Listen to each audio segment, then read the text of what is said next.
¿Cómo están? Bienvenidos y bienvenidas a este nuevo capítulo de Hablemos de Chile. El mapa político global está marcado por una serie de eventos que han impactado el aparente equilibrio instalado en las últimas décadas.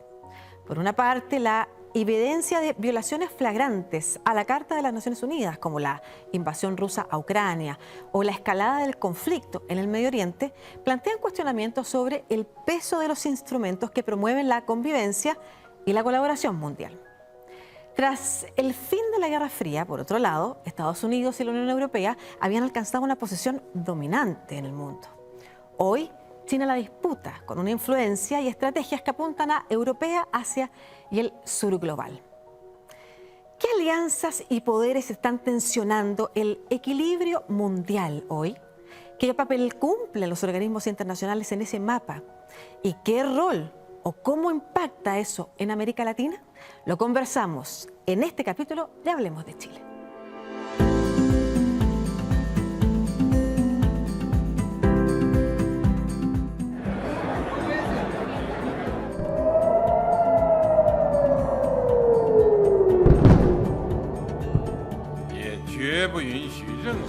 El pueblo chino no permitirá nunca que fuerzas extranjeras lo intimiden y lo opriman. El problema es que cuando China hace comercio en América Latina, generalmente introduce capital corrosivo y genera corrupción. Y hablando de hipócritas y de no intervención en América Latina, hay que preocuparse de los rusos.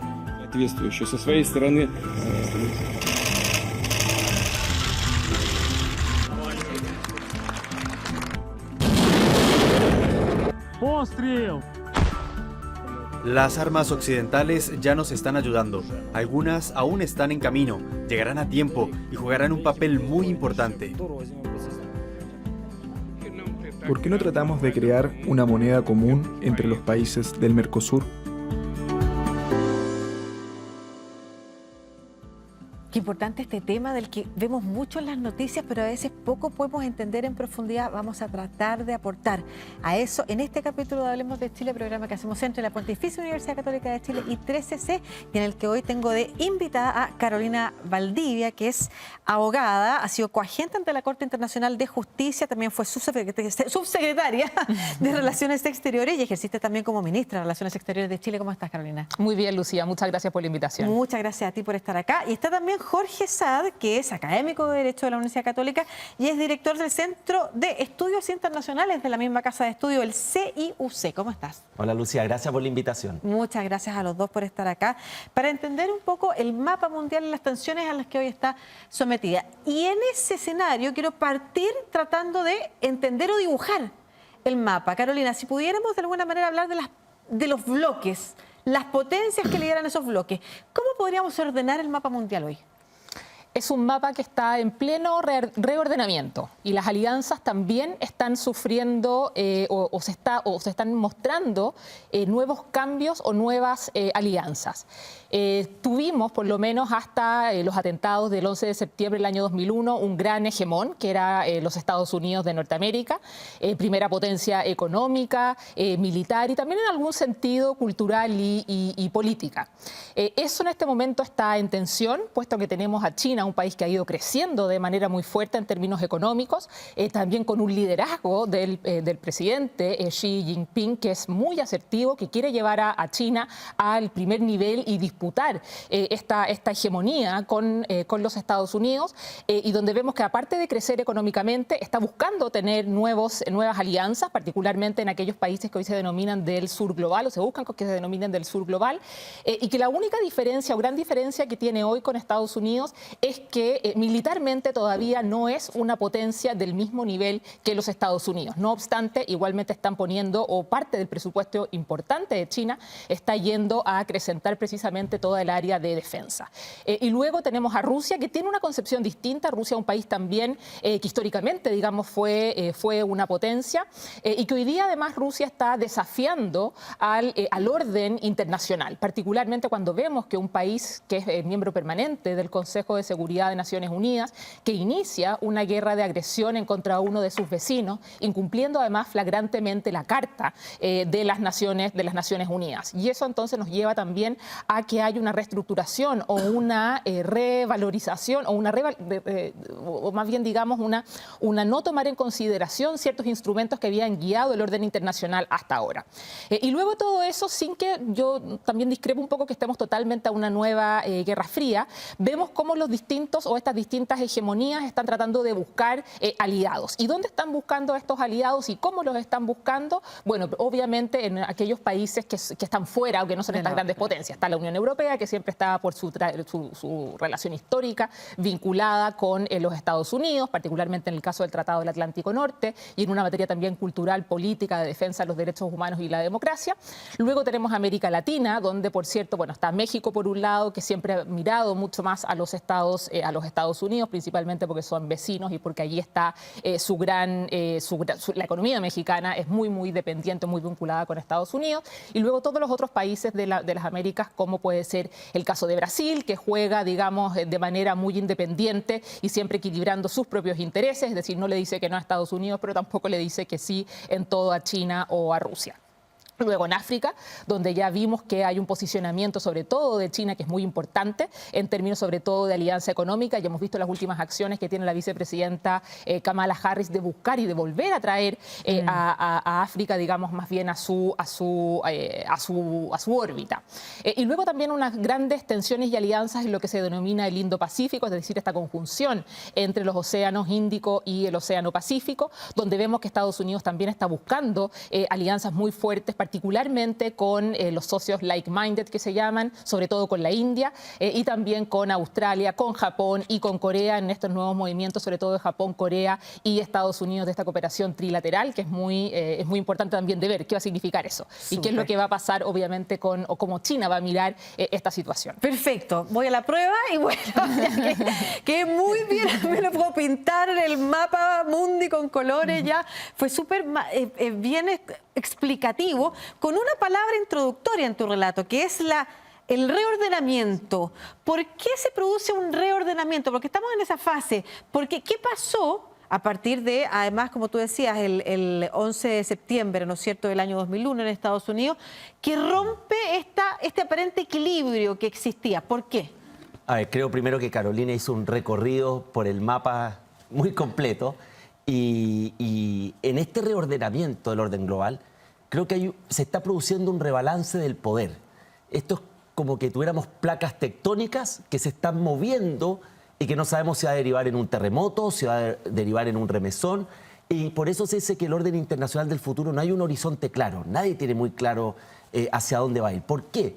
Porque, como se mencionaba, nosotros nos acostumbramos a que Estados Unidos era el director de orquesta. Este momento unipolar después de la Segunda Guerra Mundial, pero después del atentado a las Torres Gemelas, con la llamada guerra del terror de Estados Unidos se enfocó en eso y China comenzó a tener un ascenso económico global extraordinario, creciendo a tasas casi del 9% promedio anual, mientras el mundo crecía a la mitad o menos. Entonces, por una parte, en ese rebalance del poder global, China dice, yo estoy reclamando un espacio que represente mi poder de hoy, no lo que era China hace 20 o 30 años. Por otro lado, la globalización siempre la asociamos a beneficio mutuo, a cooperación. Y hoy la globalización, con lo que ocurrió en la pandemia, con lo que ocurrió en la guerra comercial y con lo que está ocurriendo hoy día con los conflictos, también es sinónimo de vulnerabilidad. Bien lo sabe Europa con la guerra de Rusia en Ucrania, con la vulnerabilidad energética que le generó ese conflicto.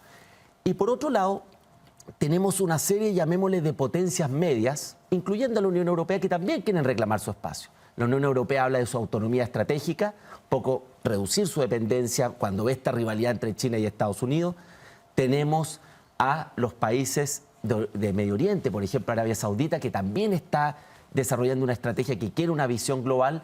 Y tenemos obviamente a un Estados Unidos cuya política interna es tan disfuncional que le está echando problemas en su política exterior.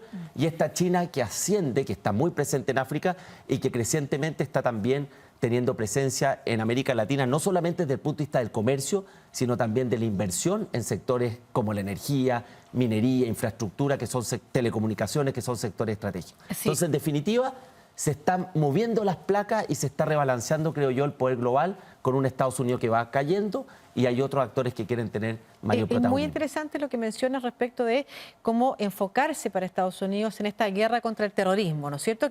En la que además no le va bien con Afganistán, ¿no es cierto? Y podemos repasar eso más adelante cuando quizás también toquemos los conflictos bélicos que han estado marcando la pauta este último año. Le permite a China empezar a disputar la hegemonía. Lo que yo quisiera saber es por qué existe ese intento de disputar una hegemonía mundial. ¿Cuál es el rédito que aquel trae? Y lo pregunto desde el punto de vista desde que para los mismos conflictos incluso, pero no solamente eso, sino que para esta aparente nueva guerra fría, que podríamos también avanzar, porque no dices tú que no estamos en ese escenario, conceptos como la ideología o guerras religiosas o sencillamente económicas parecieran estar detrás. Ustedes nos pueden explicar mejor por qué. ¿Por qué hay un intento por subvertir el orden que traíamos? Mira, básicamente yo llamo que hay que mirar siempre lo que escribe el presidente Xi Jinping y los documentos o las iniciativas globales que emanan sobre todo del presidente Xi, como también de su poderosísimo Ministerio de Relaciones Exteriores comandado nuevamente por Wang Yi, consejero además de Estado del Partido Comunista Chino.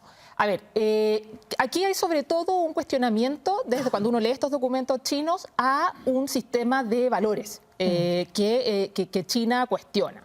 Y particularmente cuestiona dos ámbitos China. Primero, el tema de la democracia, que ha sido, digamos, esta gran bandera que Estados Unidos ha impuesto o ha tratado de seguir en el mundo, sobre todo después de la Guerra Fría, después de la Segunda Guerra Mundial. Democracia junto con derechos humanos y libertades. China hace muy poco, bueno, la democracia es un tema evidentemente de política interna, en el cual China dice, bueno, nosotros tenemos un sistema distinto y es un sistema distinto que no funciona. Hemos podido sacar a millones de personas de la pobreza, millones de personas viajan todos los años de China, desde China y vuelven, porque este es un país que ofrece un montón de posibilidades, ciudadanos chinos. Pero por el otro lado hay un cuestionamiento muy fuerte a todo lo que son los valores de los derechos humanos y en los cuales China ya ha sido bastante claro en decir, estos no son valores universales. Lo que Estados Unidos y sobre todo Occidente ha tratado de imponer es una visión para tratar de colonizar. Esto es una nueva forma de colonialismo, sobre todo a los países como China, que además que se posiciona desde el sur global, es decir, países que han sufrido la opresión del colonialismo tanto europeo como del colonialismo de alguna manera norteamericano o de Estados Unidos. Entonces dice, mire, los valores universales, los derechos humanos, señores, eso no es tal. No es un tema que para nosotros nos parezca que tienen que estar en la primera línea. Aquí lo más importante es el tema del desarrollo, de poder sacar a las personas adelante para que puedan llevar adelante una vida digna. Perdón, Carolina, a partir de lo que estás diciendo, también lo tengo que entender no solamente como un desprecio a los derechos humanos de parte de China, sino que un entendimiento de China que la definición de los derechos humanos es una definición establecida por Occidente. Así es. Según sus intereses. Así es. Y a través de eso, a través sobre todo de los organismos internacionales muy fuertes, lo vemos en Naciones Unidas, lo que se quiere hacer es limitar el desarrollo de países como China. Cuando China es cuestionada ante el Consejo de Derechos Humanos, cuando es cuestionada ante la Asamblea General, que ahí es mucho menos, pero cuando es cuestionada ante, digamos, las Naciones Unidas u otros organismos, ustedes no están mirando la realidad de lo que pasa aquí. Hay que ver cuál es el interés del país, cuál es el estado de desarrollo del país. Y luego impóngame usted, o yo no voy a aceptar que usted me imponga valores que usted ha creado bajo su contexto, bajo su contenido. Y eso es muy, muy atractivo para muchísimos países que se han visto muchas veces también tremendamente condenados por los organismos, como el caso de muchos países africanos, como es el caso de países de Medio Oriente, como es el caso particularmente de Irán, que también es muy fuerte en este sentido. Entonces es bien interesante mirar estas grandes, sobre todo es la iniciativa global de la civilización, donde están todos los temas de derechos importante humanos. Además, porque le quiero dar el pase a Jorge, pero se ha escrito y lo conversábamos justo antes del programa, ¿no es cierto? Esta idea de acaso somos todos demócratas, ¿cuántas guerras se han librado en nombre de la, comillas, democracia? Porque democracia es a quién llamamos demócratas y a quién no, también podría ser cuestionable, porque quizás es solamente el intento de aliar a unos con otros y dejar a otros afuera y no necesariamente respetar los principios democráticos. Jorge, es que se me vienen a la mente dos casos muy sintomáticos de esto. Cuando uno de los embajadores de China en Chile, la República Popular China en Chile, fue a la Comisión de Relaciones Exteriores de la Cámara de Diputados, dijo, Nosotros tenemos un concepto de derechos humanos distinto, mucho más asociado a la seguridad y prosperidad de las personas. Ese es el concepto de derechos humanos, seguridad y prosperidad. Y por otra parte, cuando tú hablas con negociadores internacionales en foros políticos, te dicen, con el país que más nos cuesta dialogar desde el punto de vista occidental, no es con Rusia, es con China, porque es una civilización distinta. Entonces, cuando tú, Lucía, dices este concepto de las democracias contra la autocracia en el mundo, yo coincido contigo que es una narrativa muy occidental, pero que no explica las diferencias culturales, de civilizaciones que hay en el mundo y que vemos hoy día que se tensionan sin lugar a dudas. Hay un punto que se mencionó acá, que es la famosa Guerra Fría. A diferencia de la Guerra Fría, donde tenía a la Unión Soviética y a Estados Unidos con proyectos ideológicos completamente distintos y con dos países que eran totalmente desconectados, hoy China y Estados Unidos, primero, son altamente interdependientes. China ha llegado a ser el principal socio comercial de Estados Unidos en el pasado. Segundo, principal acreedor. Salió a comprar toda la deuda después de la crisis subprime del 2008. Y segundo, más de un centenar de países, sus principales socios comerciales son China y Estados Unidos, como le ocurre a Chile. Entonces, hoy es mejor hablar de una rivalidad estratégica que en todo plano tecnológico, económico, financiero e incluso militar, aunque todavía es incontrarrestable Estados Unidos desde ese punto de vista. Perfecto, vamos a hablar en los próximos bloques de qué pasa con América Latina en ese escenario y también de algo que está cuestionado, quizás no en su principio, pero sí en su funcionamiento, como los organismos internacionales que aquí también se han puesto sobre la mesa. En los próximos bloques de Hablemos de Chile, no se mueva de las pantallas del 13C, hoy hablemos del mundo. Vamos y volvemos.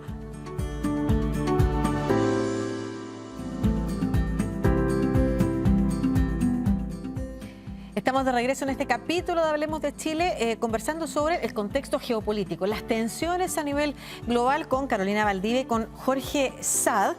Quiero aterrizar ahora la conversación en nuestro territorio, tanto hemisferio sur como América Latina. Partamos hablando de un concepto que pusiste sobre la mesa, el del sur global. ¿Qué significa hoy? Porque además dijiste, se empuja, algo, no me acuerdo exactamente la palabra, pero se empuja la idea del sur global. ¿Qué es lo que se quiere denominar como sur global? Mira, todavía no está muy claro qué es lo que es el sur global, porque no es necesariamente hemisferio norte versus hemisferio sur, sino básicamente, y este es un concepto que además ha estado utilizando cada vez más China, es decir, ya está incorporado dentro de su discurso. Es decir, a ver, ¿quiénes somos el sur global? Somos ciertos países que hemos visto como tal vez la globalización o como el desarrollo, o como también lo hablábamos en el primer bloque, ciertos valores que han sido impuestos por Occidente, pero esto más bien hablando de Europa y Estados Unidos, la verdad que no nos han beneficiado. Nosotros hemos sido de alguna manera víctimas o hemos tenido ciertos sufrimientos o ciertos deterioros producto de este colonialismo y ya no estamos dispuestos a aceptarlo. Es decir, porque el colonialismo nos ha provocado una cantidad de oprobios enormes y nos ha impedido, por supuesto, nuestro desarrollo, nos han condenado en muchos organismos cuando no se han tenido en cuenta, la verdad, que nuestras diferencias, nuestros estándares y nuestras realidades internas. Entonces, no se sabe muy bien qué es lo que es el sur global. Sí está vinculado de alguna manera con la expansión de los llamados BRICS, es decir, ¿Qué son los BRICS? Los BRICS, exacto. Este onónimo de este grupo, compuesto por 5 países en principio, es decir, Brasil, Rusia, India, China y Sudáfrica, el último incorporado, que acaba de expandirse a otros países más. En el caso de América Latina tenemos Argentina, que se incorpora a este grupo, pero también países como Irán, los Emiratos Árabes y creo que Egipto fue también de los últimos, y Arabia Saudita, que ingresan. Ahora, ¿por qué ingresan estos países? Aquí también siempre hay que tener una lógica de pragmatismo y de temas financieros también. Recordemos que lo que está, como decía Jorge en el primer bloque, hay un cuestionamiento grande al sistema o a la arquitectura financiera internacional. ¿Por qué? Porque solamente el Banco Mundial, el Fondo Monetario Internacional no dan espacio para poder cubrir todas las necesidades y los requerimientos, sobre todo de los países en desarrollo, por un lado, porque también hay una disputa muy fuerte entre el valor o el posicionamiento del dólar versus el yuan o otro tipo de divisas, y también las condiciones o las exigencias que te hace la arquitectura financiera internacional, es decir, Fondo Monetario y Banco Mundial, para entregarte determinados créditos, que es básicamente vinculados a cumplimientos de estándares de democracia, derechos humanos, etc.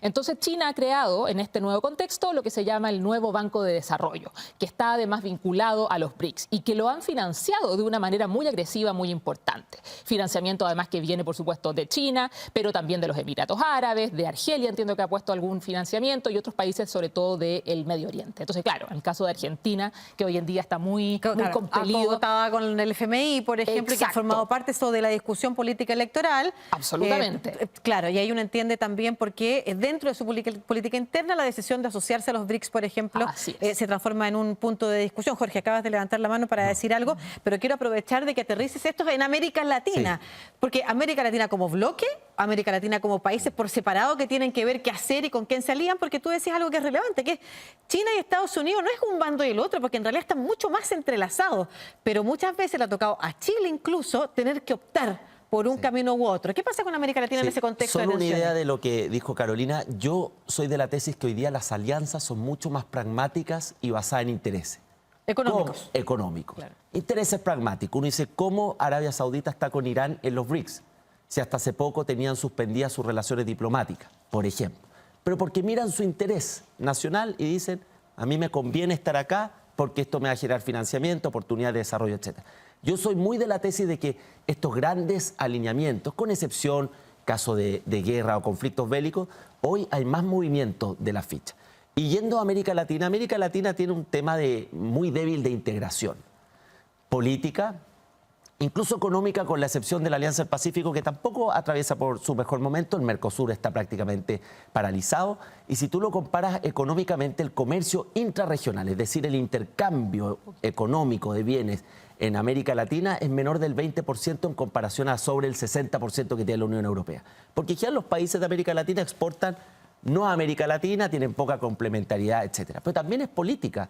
Es muy difícil que identifiquemos una voz común en América Latina frente a temas, y no me estoy refiriendo a esa nostalgia de los 60 o 50 de la América Latina con una voz, sino en temas regionales. Migración es un problema regional. Crimen organizado es un problema transnacional.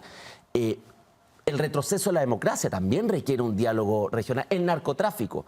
Y si tú te fijas, en ninguno de ellos hay una respuesta coordinada regional realmente. Cada país trata de hacer sus propias... Perdón, Jorge, pero en esa línea la respuesta parece no ser coordinada porque también hay una visión pragmática del gobierno de turno o del Estado respecto de qué me conviene más. Entonces, ¿cuál debiera ser la forma en la que cada país logra, o América Latina logra integrar a los países pensando también en su desarrollo individual como sus problemas regionales? Voy a partir por algo muy básico. Primero, entender que las relaciones entre los países son relaciones de Estado. Cuando nosotros vemos que hay amiguismos políticos e ideológicos entre los países de Latinoamérica, siempre está condenado al fracaso porque dura lo que dura el ciclo político de cada gobernante. Es un tema obvio el que estoy diciendo, pero uno de los problemas en América Latina es que cuesta encontrar mecanismos donde haya relaciones más bien de Estado que de aveniencias políticas, por decirlo de alguna manera. Lo segundo, creo que hay que identificar muy bien estos problemas que yo llamo regionales complejos, como la migración, como el crimen organizado, que no tienen una respuesta única o que un país no puede resolverlo por sí solo. Y lo tercero es entender de que las amenazas de América Latina como regiones ya son más bien internas. Hay un muy buen artículo que dice que América Latina es violento, tiene crimen, pero es pacífico, dando a entender de que nosotros no tenemos problemas de guerras, no tenemos problemas de conflictos bélicos entre los países. Y así yo diría que hoy lo que los gobernantes tienen que entender es que América Latina ha tenido un cambio social importante, especialmente en la década del 2000, donde esta China que crecía 10% llevó los precios de los commodities, de las materias primas muy arriba, y eso generó un cambio social muy importante en América Latina.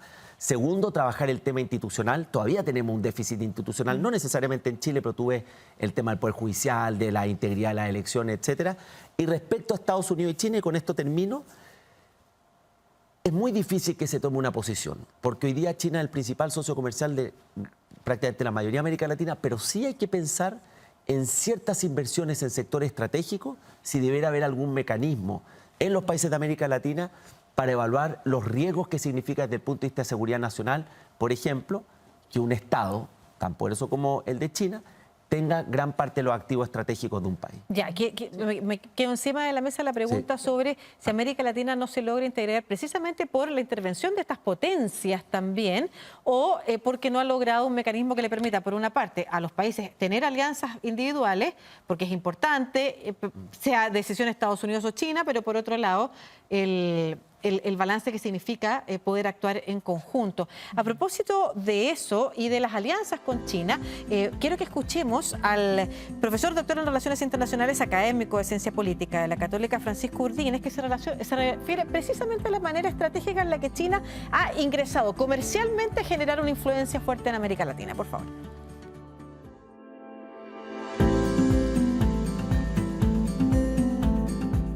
Plantea China es que el comercio sea un motor para el desarrollo de los países. En el intercambio de bienes se genere una acumulación de riqueza que permita principalmente sacar gente de la pobreza. Intenta transmitir una imagen de igual a igual con los países de América del Sur, de América Latina en general, de África, del Medio Oriente. Por lo tanto, el planteo es: soy una gran economía, pero con ustedes comercio en igualdad de condiciones. Por un lado es una relación de pares, pero por otro es una relación un poco asimétrica. China dice, nosotros somos países que estamos en la misma situación. Chile tiene 19 millones de habitantes más o menos. Hay unas 20 ciudades en China que tienen el tamaño poblacional y de la economía de este país. Entonces la fuerza de arrastre del mercado chino es tan grande que es muy difícil plantear la relación en igualdad de condiciones. Chile exporta más o menos 40% de todos los productos que exporta al mundo a China, y eso genera una dependencia y una exposición importante.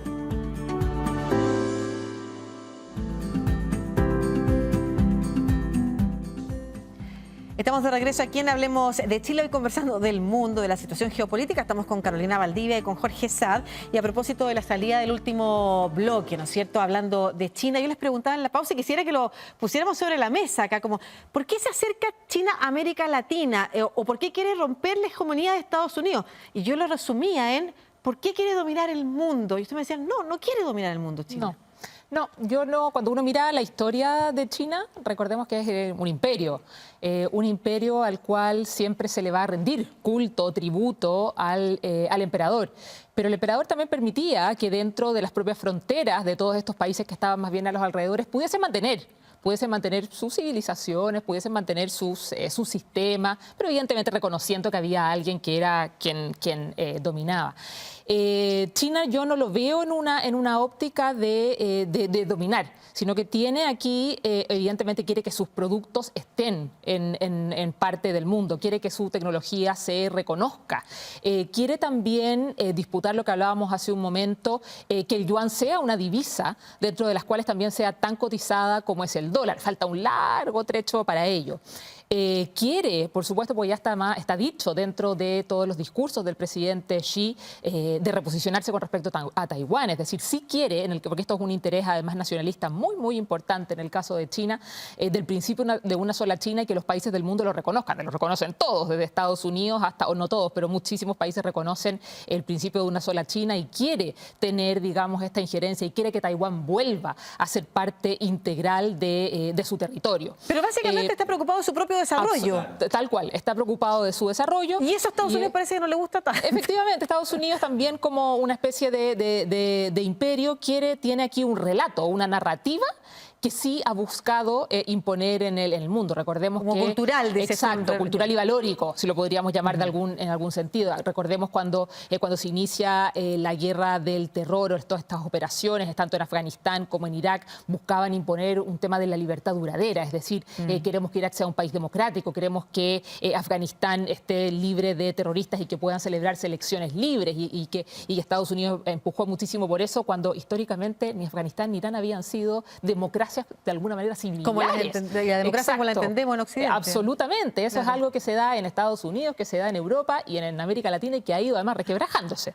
Sí, vamos a hablar, quizás al final del programa vamos a hablar de los conflictos bélicos actuales, pero ahora quisiera que abordáramos el tema de los organismos internacionales, a propósito de que el orden que conocíamos se establece después de la Segunda Guerra Mundial y también así este sistema internacional que ha sido acompañado de las Naciones Unidas. Yo le decía hace poco, ¿no es cierto? El funcionamiento de las Naciones Unidas está en deuda, lo ha dicho el propio Antonio Guterres, además el secretario general de las Naciones Unidas, en particular la patita relacionada con el Consejo de Seguridad es importante. Consejo de Seguridad con 5 miembros permanentes, ¿no es cierto? China, Francia, Reino Unido, Rusia y Estados Unidos. Sí. Esos son, y vamos a explicar por qué tiene importancia el Consejo de Seguridad y estos 5 miembros permanentes. Pero ¿cuál es el rol de los organismos internacionales y en particular de las Naciones Unidas en este equilibrio, Jorge? A ver, creo que los organismos internacionales primero son lo que sus miembros, o sea, los países quieren que sea. Si no hay un mayor interés de Estados Unidos, de China o de las potencias de apoyar estos organismos internacionales, de un sentido de responsabilidad global que hoy día se echa de menos, esos organismos no van a hacer magia. Porque es importante mencionar que el organismo es el representante de cada país. Exactamente. No es otra cosa, no es una empresa independiente, un organismo independiente, perfecto. Luego tú tienes, partiendo por las Naciones Unidas, pero también podemos irnos al lado económico-financiero, el Fondo Monetario Internacional, el Banco Mundial, que tienen una lógica de posguerra, de Segunda Guerra Mundial, cuando finaliza, y toda esa arquitectura que lidera Estados Unidos. Pero el mundo, desde esa fecha hasta hoy, ha cambiado bastante y lo que ocurre hoy con muchos de estos organismos internacionales es que se ven incapaces de resolver o dar respuesta a los problemas globales porque su gobernanza, su lógica, su forma de operar responde a una época que ya no existe. La pregunta es, ¿cómo resolvemos eso? Sin el concurso, creo yo, de las dos principales potencias, digamos el incumbente que es Estados Unidos y el desafiante que es China, es muy difícil que haya un avance. La Unión Europea no lo va a hacer por sí solo. Entonces tenemos primero esa dimensión. Ahora, la pregunta es, ¿sirven los organismos internacionales? Yo creo que sirven. Y lo vemos hoy día en los conflictos. En mi opinión personal, lo que está ocurriendo en Gaza, en las Naciones Unidas, aunque no han podido ser efectivas en las resoluciones que han surgido, ha sido fundamental como un contrapeso de lo que está ocurriendo en esa situación. Y luego vemos otros organismos internacionales que también están atravesando por crisis. La Organización Mundial de Comercio fue incapaz de resolver los conflictos comerciales que se dieron entre China y Estados Unidos en el 2019, pero nuevamente la responsabilidad es también de los propios países. Hay una discusión que seguramente Carolina después va a profundizar con la Corte Penal Internacional, pero en resumen, es muy importante el multilateralismo, especialmente para países medianos o pequeños, dentro de los cuales está Chile, porque te permite operar en un régimen basado en reglas y no necesariamente por la ley del más fuerte. Y eso te lo da el multilateralismo, pero hay que actualizarlo, hay que hacerle un update más acorde a los nuevos tiempos. Profundiza un poquito sobre lo que hemos puesto aquí sobre la mesa. Paula Cortés, máster en Derecho Internacional, académica de Derecho de la Universidad de Chile, precisamente sobre el derecho internacional y, por ejemplo, las Naciones Unidas.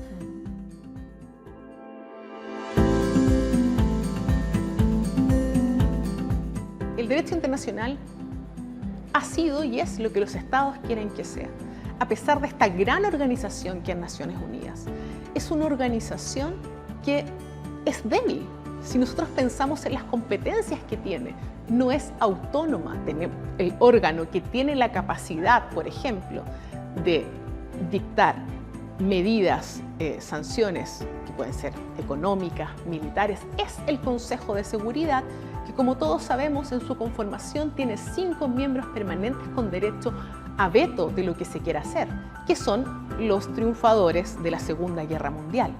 Por lo tanto, la misma organización ahí tiene una falta de capacidad para poder, de manera obligatoria para que lo entiendan los televidentes, hacer cumplir, por ejemplo, un llamado a cese al fuego.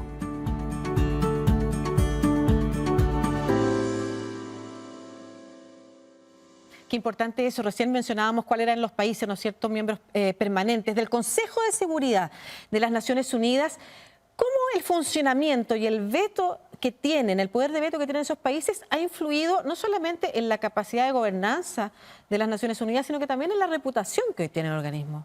Absolutamente. A ver, como lo decía Paula y como lo ha hablado también Jorge, las Naciones Unidas y el Consejo de Seguridad reflejan un poder global de fines de la década de los 40. Es decir, llevamos casi 80 años con este régimen y ya no se sostiene. Es decir, no se entiende hoy en día que esté, por ejemplo, el caso de Francia o el caso del Reino Unido y que no estén países como Japón, países como Alemania, países como Brasil o países como la India, que además han querido disputar e integrar este Consejo. ¿Qué significa el veto? El veto es un mandato o un derecho que se le dio a los 5 miembros permanentes de evitar que el Consejo de Seguridad pudiese adoptar determinadas resoluciones cuando se ven sobre todo en conflicto, se ve en riesgo la seguridad o la paz internacional, porque este es el primer mandato del Consejo, es decir, el resguardo y el mantenimiento de la paz y la seguridad internacional. Perdón, voy a dar un ejemplo concreto. Sí, lo acabamos de ver además en el caso de la propuesta que pone Brasil respecto de una pausa humanitaria por el conflicto en Gaza. Y se vota por todos los países, hay algunas abstenciones, es solo un veto, que es el de Estados Unidos, lo que impide que la resolución entonces se produzca, o se mande a ejecutar. Sin embargo, tú lo señales, es una señal importante de todas maneras. Sí, por supuesto. Y eso también ha influido en lo que tú señalabas en tu pregunta, en la reputación de estos organismos, porque tú al final dices, bueno, entonces, ¿qué es lo que hace Naciones Unidas si no puede parar una guerra de agresión, como en el caso de Ucrania-Rusia, donde evidentemente cualquier tipo de resolución no puede adoptarse porque la habría vetado Rusia, o en el caso de Israel con los bombardeos en Gaza, donde es vetado por Estados Unidos precisamente porque, bueno, la excusa que se dio es porque no se hablaba sobre, o se hacía especificación de que Hamás era una organización terrorista. Pero ahora, cuando hablamos de veto, Estados Unidos no es quien más lo ha usado. Quien más lo ha usado siempre ha sido China y Rusia. Ahora, los casos, muchas veces, sobre todo cuando está en riesgo la paz o la seguridad internacional, han bajado a la Asamblea General, que es, digamos, el segundo órgano. Que es donde están todos los países. Donde están todos los países. Y ahí se han establecido todas estas resoluciones o Asamblea Pro Paz. Es decir, cuando está en riesgo la seguridad o la paz internacional y el Consejo de Seguridad, que es el primer mandatado para tomar decisiones, no las toma y no pueden emitir una resolución con determinados mandatos y determinadas medidas, porque es objeto de un veto por parte de los miembros permanentes, la Asamblea ha dicho, bueno, nosotros vamos a establecer ciertas resoluciones, pero nos quedamos sin el gancho de la fuerza para poder aplicar estas resoluciones, es decir, para poder aplicar alguna de las medidas que establece la Carta de Naciones Unidas en sus capítulos 6 y 7, básicamente altos al fuego, corredores humanitarios, sanciones que se pueden aplicar también a distintos países. Y eso, por supuesto, que es uno de los grandes debates que se da en el ámbito de Naciones Unidas de tener que aplacar el veto. Perfecto. De esto tengo que irme a una pausa, Jorge, pero por favor, guarda lo que tienes que decir, guarda el ejemplo. Lo hablamos a la vuelta, donde también vamos a cerrar reflexionando sobre los conflictos actuales y el rol, por ejemplo, de otro organismo como la Corte Penal Internacional, ¿no es cierto? El escenario actual en el mundo, aquí en Hablemos de Chile.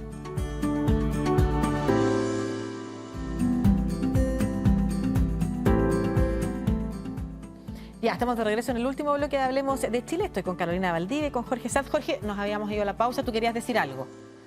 Que cuando comienza la invasión de Rusia en Ucrania, en febrero, hace ya un par de años, al mismo momento estaban discutiendo en las Naciones Unidas el representante de Rusia y estaban los otros países sobre la importancia de mantener la paz, etc. Ese quizás es un reflejo de la crisis en la que están atravesando estos organismos internacionales, pero que de ninguna manera significa que hay que eliminarlos, sino que hay que atender a cómo hay que actualizarlo para los tiempos actuales, porque eso es fundamental para la seguridad global. ¿Tú compartes esa opinión? Te quería preguntar además sobre el rol de la Corte Penal Internacional a propósito de los conflictos, pero antes de eso, ¿tú compartes la opinión de Jorge respecto de la relevancia? Absolutamente, son tremendamente relevantes, sobre todo para países como Chile, que sin un foro donde nosotros podamos expresar nuestra visión en determinados asuntos del mundo no tendríamos absolutamente ninguna voz. Entonces, hay que actualizarlos, hay que mirar cómo se está reposicionando el mundo para ver cómo están estos equilibrios, hay que actualizar sus normas, pero hay que mantenerlos sin lugar a dudas. Perfecto.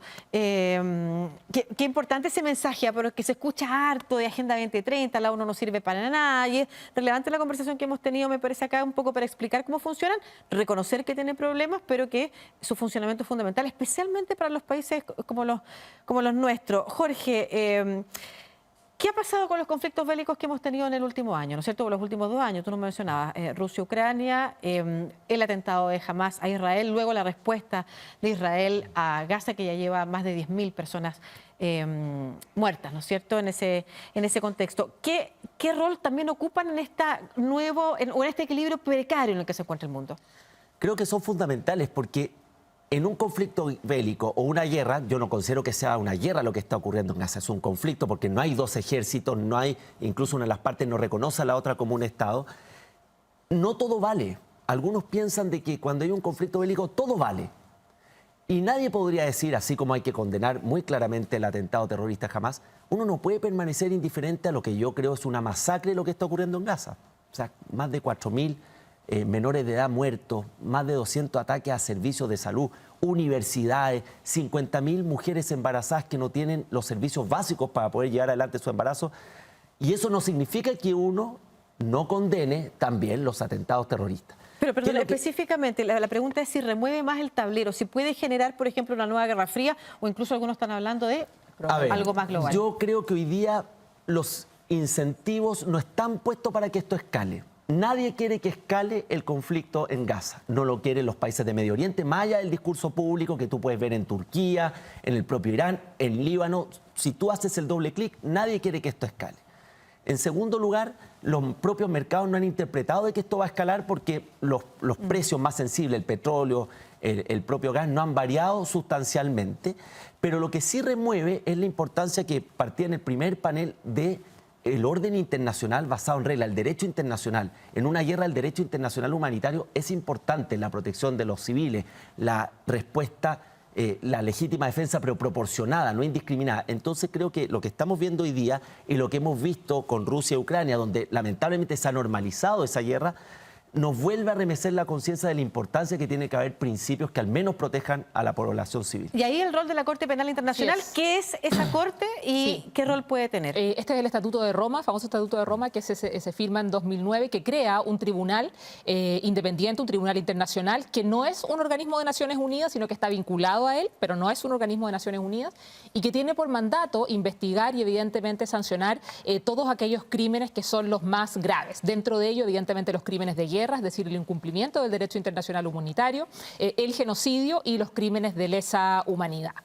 Hoy en día, producto de que con muchos países, como el caso fue de Chile, donde hubo un reconocimiento de que Palestina es un Estado, y además se apoyó la inclusión o el ingreso de Palestina como Estado miembro pleno de la Corte Penal Internacional. Hoy en día, o la semana pasada, estaba el fiscal de la Corte Penal Internacional en Egipto, haciendo todo una evaluación y recibiendo también información in situ sobre la situación que se estaba dando en Gaza, puesto que al considerarse Palestina como un Estado miembro, tiene la Corte Penal jurisdicción para poder conocer qué es lo que está pasando y poder eventualmente sancionar o llevar a juicio a las personas que considere que sean perpetradores de estos crímenes. ¿Y realmente podrían responder?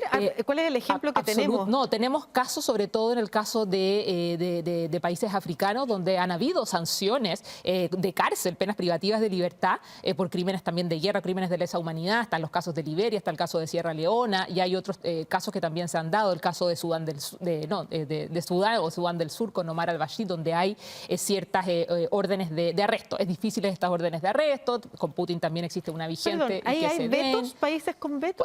No hay países con veto, pero hay países que no son parte de la Corte Penal Internacional. O que no reconocen la competencia. Exacto, y por lo tanto, al no ser parte, no reconocen la competencia. El caso de Rusia, el caso también China, el caso de Estados Unidos, que no han querido reconocerle competencia a la Corte Penal. Pero aún así ha podido ir actuando la Corte en los crímenes, como te digo, que son más graves. Y esto hoy en día, como lo estamos viendo, todo este movimiento tectónico, tanto en el caso de Rusia-Ucrania, en el caso de Israel con Palestina, y también en el caso de aquellos conflictos olvidados. Nos estamos olvidando de lo que sucede básicamente en el Sahel.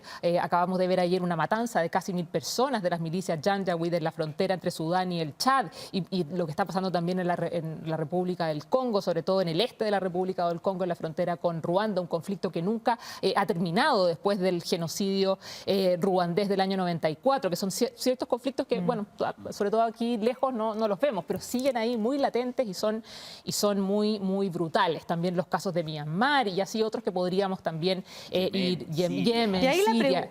Claro, y ahí la pregunta es, también desde Chile, organismos como la Corte Penal Internacional son relevantes? Absolutamente. Nosotros lo apoyamos entusiastamente, participamos en la redacción de las normas del Estatuto de Roma costosa. Ustedes se acuerdan que eso lo aprobara el Congreso, este tratado internacional que nos hacía parte, pero finalmente se pudo, más con voluntad política muy transversal.